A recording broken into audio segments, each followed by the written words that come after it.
احادیث کی بکس میں کتاب السیاست نام کا کوئی چیپٹر موجود ہے؟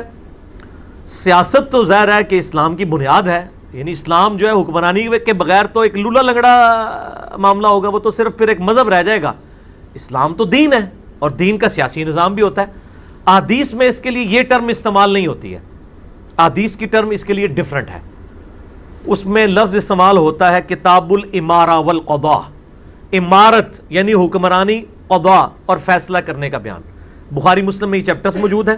کتاب الامارہ تو آپ کو صحیح مسلم کی تیسری جلد میں ملے گا، کمبائنڈ فارم میں آپ کو مشکات المصابیح کی دوسری جلد میں ایک پورا چیپٹر ملے گا، کتاب الامارہ والقضاء، یعنی اسلام میں حکمرانی کرنے کے، فیصلے کرنے کے کیا رولز ہیں، حکمرانوں کو کیسی زندگی گزارنی چاہیے، ان کو رعایا کے ساتھ کیا سلوک کرنا چاہیے، کتاب الامارہ والقضاء۔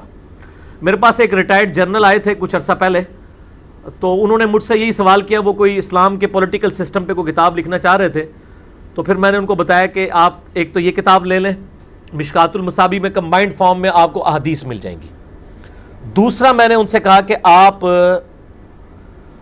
خلافت و ملوکیت مولانا مودودی رحمہ اللہ تعالیٰ کی کتاب ہے، وہ بیسیکلی پولیٹیکل سسٹم آف اسلام کے اوپر کتاب ہے، اور تیسری کتاب بھی مولانا مودودی کی ہے، الجہاد فی الاسلام۔ میرا یوٹیوب پہ کلپ بھی ہے، اسلام کے سیاسی نظام پہ، پولیٹیکل سسٹم آف اسلام پہ 2 کتابیں، اور وہ دونوں ہی مولانا مودودی کی لکھی ہوئی ہیں، خلافت و ملوکیت اور الجہاد فی الاسلام۔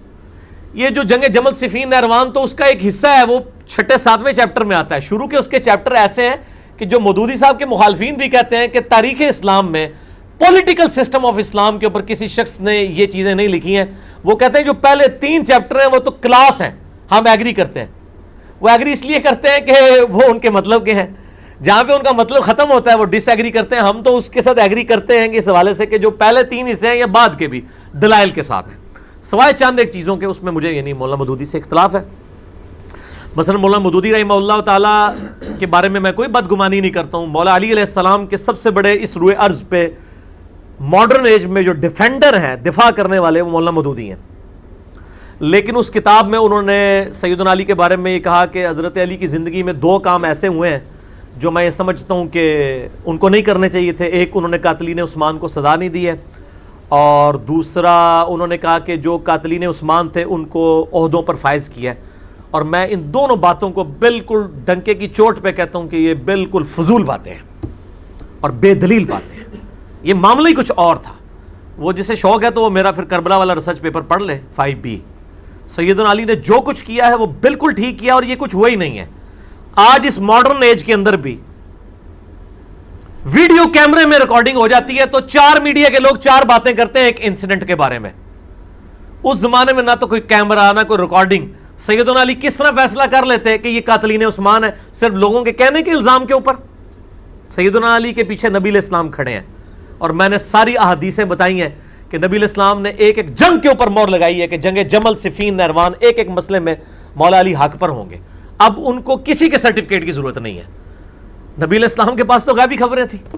ٹھیک ہے، تو بہرحال میرا سنی شیعہ کنفلکٹ پہ ایک 100 کوسچن کا کوسچن آنسر سیشن ہے، 5 گھنٹے کا، علی الاحسن نقوی صاحب کے ساتھ سنی شیعہ کنفلکٹ پہ 100 سوالات، اس میں نے یہ ساری چیزیں کھول کے بیان کی ہیں۔ تو خلافت و ملوکیت میں ان چیزوں سے مجھے اختلاف بھی ہے۔ اس طریقے سے انہوں نے جو امام حنیفہ اور امام ابو یوسف کے بارے میں تھوڑا غلو کیا ہے آخری چیپٹرز میں جا کے، شاید حنفیوں کو ٹھنڈا کرنا تھا، تو انہوں نے ان کی بڑی تعریف کے پل باندھے، حالانکہ ان کے خلاف بھی کئی چیزیں ملتی ہیں جو ان کے کردار کی کمزوریاں ہیں، خصوصاً قاضی ابو یوسف کی، وہ انہوں نے اس کو ہائی لائٹ نہیں کیا۔ جو میں نے میرا ایک کلپ بھی ہے، وہ فقہ حنفی پوری دنیا میں کیسے پھیل گئی، تو بتایا تھا کہ یہ تلوار کی نوک کے اوپر ہوا ہے سارا معاملہ۔ قاضی ابو یوسف نے وہی عہدہ قبول کر لیا جس کو قبول نہ کرنے کی وجہ سے امام حنیفہ نے جام شہادت نوش کیا۔ امام مالک رحمہ اللہ تعالیٰ نے خلیفہ منصور کے خلاف بغاوت کی کہ جبری طلاق واقعہ نہیں ہوتی، لیکن انہی خلیفہ منصور کے قاضیوں نے ان کو کوڑے لگوائے ہیں۔ وہ کہتے ہیں نہیں، وہ قاضی ابو یوسف نے نہیں لگوائے، وہ تو کوڑے پہلے لگے تھے، یہ بعد میں جو ہے وہ بن گئے تھے حکمران، وہ تو پہلے کے تھے، وہی وہ پورے اس سسٹم کا حصہ تھے، بعد میں بن کے انہوں نے کیا اختلاف کر دی ہے ان کے ساتھ، اس سسٹم کا حصہ تھے، وہ انہی میں ہی شمار ہوں گے کیونکہ وہ سسٹم کا حصہ تھے۔ پھر وہ لونڈیوں والے واقعات کس قسم کے، تاریخ الخلفاء پڑھ کے دیکھیں، جلال الدین السیوطی کی المتوفا 911 ہجری، انہوں نے یہ سارے واقعات لکھے ہیں۔ باقی ہم اختلاف رائے رکھتے ہیں، کسی پہ کوئی فتویٰ نہیں لگاتے۔ تو کتاب الامارہ والقضاء چیپٹر ہے، اسی طریقے سے خلافت و ملوکیت کتاب، اور الجہاد فی الاسلام، پولیٹیکل سسٹم آف اسلام پہ.